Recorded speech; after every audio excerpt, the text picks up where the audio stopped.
The integral limits running from 0 to pi by 2 mean function of sin x cos x dx equals.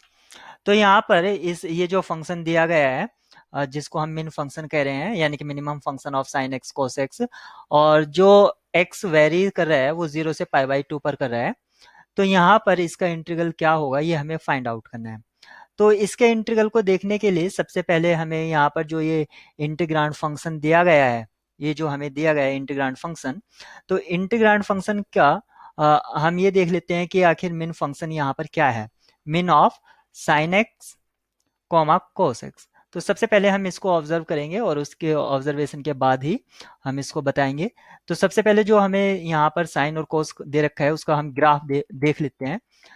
तो अगर ये कोई point है, अगर ये कोई पॉइंट है जीरो, अगर इसका मैं ओरिजिन डिफाइन कर दूं जिसको ये यहाँ पर, तो ये इसका ओरिजिन हो गया ये वाला पॉइंट। तो आप देखेंगे जो x की जो मुझे रेंज दी गई है वो 0 से पाई बाई 2 दी गई है।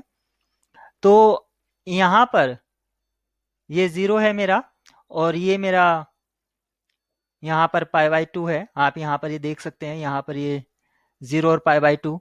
तो आप यहाँ पर ये देखेंगे ये पॉइंट ऑफ इंटरसेक्शन हो गया है जहाँ पर दोनों जो कर्व्स हैं, ठीक है, इसको देखने की जरूरत नहीं है। अब हमें यहाँ पर देखना है जो 0 से राइट में जा रहा है, तो ये पॉइंट ऑफ इंटरसेक्शन हो गया है और इस पॉइंट ऑफ इंटरसेक्शन पर ही दोनों कर्व, यानी कि जो आपका रेड है, जो रेड कर्व है वो आपको दिखा रहा है साइन एक्स का ग्राफ, और जो आपको ग्रीन है वो आपको दिखा रहा है कोस एक्स का ग्राफ।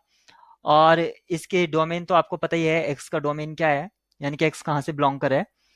तो यहाँ पर जो पॉइंट ऑफ इंटरसेक्शन है दोनों कर्व्स अपना बिहेवियर चेंज कर रहे हैं। तो ये पॉइंट जो है ये है हमारा पाई बाई 4। तो 0 से मैं इसको थोड़ा नीचे कर लेता हूँ। 0 से पाई बाई 4 के बीच में यहाँ पर आप देखेंगे जो रेड है वो आपका साइन फंक्शन है। तो यहाँ पर मिन फंक्शन रहेगा, ये मिन मिन क्या रहेगा, साइन फंक्शन रहेगा, और इसकी जो रेंज होगी 0 से पाई बाई 4। लेकिन पाई बाई 4 से पाई बाई 4 से पाई बाई 2 के बीच में जो मिन फंक्शन रहेगा आपका साइन और कोस में, तो आप यहाँ पर देखेंगे तो ये ग्रीन वाला है यहाँ पर, क्योंकि ग्रीन जो है रेड कर्व से बिलो है। तो यहाँ पर कोस रहेगा आपका। तो अब जो आपसे पूछा गया था, यहाँ पर जो आपसे पूछा गया था मिन of sine x cos x, तो ये अब आपका थोड़ा ट्रांसलेट हो गया है ये क्वेश्चन आपका कुछ इस तरह से कि इसकी जो, क्योंकि जो डोमेन है वो कंटिन्यूअस है तो मैं इसको ब्रेक कर सकता हूँ डेफिनेट इंटीग्रल की प्रॉपर्टीज का यूज करके।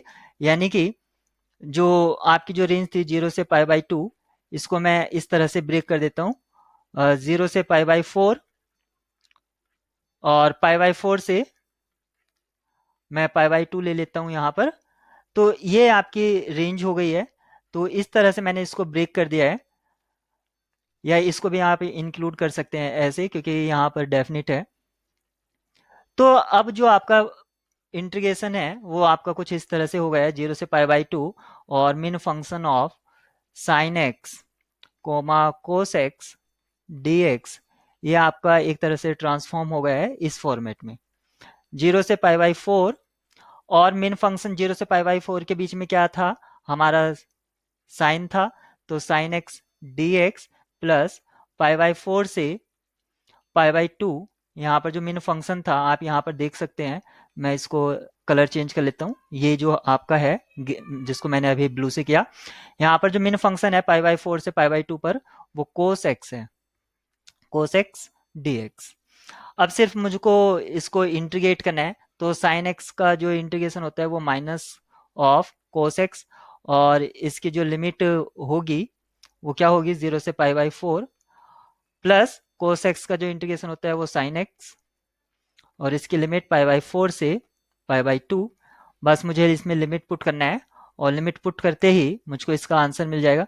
तो यहाँ पर अगर मैं लिमिट पुट करता हूँ pi by 4 cos pi by 4 यानी कि 45, तो ये हो जाएगा minus of 1 upon under root 2 और कोस 0 1 होगा तो माइनस ये 1 हो गया, प्लस यहाँ पर आप देखेंगे साइन 90 का वैल्यू आपका 1 होता है, तो 1 माइनस और साइन पाई बाई 4 यानी कि 1/√2, ये आपका हो गया है। सिर्फ अभी यहाँ से मुझको जो है अ, जो सिंप्लीफाइड फॉर्म है सिर्फ वो देखना है। तो ये है -(1/√2 + 1), और यहाँ भी ये +1 -(1/√2). तो ये 1 + 1 यहाँ से आपको जो रिजल्ट देगा वो 2 देगा, और -(1/√2) और ये 1/√2, ये हो गया आपका 2 टाइम्स 1/√2। तो अगर आप इसका 2 आउटसाइड ले लेते हैं तो ये हो गया 1 - 1/√2। तो अब आपको ये देखना है कि ये किससे मैच कर रहा है, या आप इसका एलसीएम ले लीजिए। तो यहाँ पर अगर आप इसका एलसीएम ले लेंगे तो ये हो जाएगा √2। अगर आप इसका एलसीएम ले लेते हैं तो ये हो जाएगा, क्योंकि यहाँ पर आप ऑप्शन में देख सकते हैं, यहाँ पर सारे ऊपर की तरफ है, न्यूमरेटर में है, डिनोमिनेटर में कुछ नहीं है। तो यहाँ पर √2 आप इसका एलसीएम लीजिए, तो ये 2 √2 - 1/√2, और इस √2 से ये 2 जो है √2 टाइम्स कैंसिल आउट हो जाएगा, तो आपका जो फाइनल है √2 और विद इन ब्रैकेट √2 - 1। लेकिन आपका आउटसाइड भी कुछ नहीं है, जो कॉमन है उसको भी अंदर डिस्ट्रीब्यूट करा दीजिए, तो ये आपका हो जाएगा 2 - √2। अब 2 - √2 आप यहाँ पर देख लीजिए कि आपका 2 - √2 कौन सा है। तो 2 - √2 आपका ऑप्शन बी आपका करेक्ट चॉइस होगा यहाँ पर। और ये जो क्वेश्चन है, अगर हम √2 का वैल्यू पुट कर दें, क्योंकि हमारा जो आंसर आया 2 - √2 आया, अगर √2 का वैल्यू यहाँ पर पुट कर दें तो एक न्यूमेरिक वैल्यू आएगा, न्यूमेरिक। तो इस क्वेश्चन को हमसे NAT यानी कि न्यूमेरिकल आंसर टाइप में भी पूछा जा सकता है। तो दोनों तरह से पूछा जाता है, क्योंकि गेट एग्जाम जो होता है उसमें आपका नेट टाइप का भी पूछा जाता है, और जो आपके पीएचडी एंट्रेंस एग्जाम या आईसर से रिलेटेड एग्जाम होते हैं उनका जो एंट्रेंस पेपर होता है उसमें भी न्यूमेरिकल टाइप आंसर पूछा जाता है। तो ये एक ऐसा है कि इसको एमसीक्यू, एमएसक्यू या नेट तीनों तरह में पूछा जा सकता है, क्योंकि इसका न्यूमेरिक आंसर आता है। तो इसको आप हमेशा इस टाइप के जो क्वेश्चन होते हैं उसको हमेशा प्रैक्टिस करना चाहिए, और ये बहुत ही आसान टॉपिक भी होता है। इसलिए ये हमारे एक तरह से जो रैंक होती है, जो रैंक बनती है, उसको सिक्योर करने में हमें हेल्प करते हैं।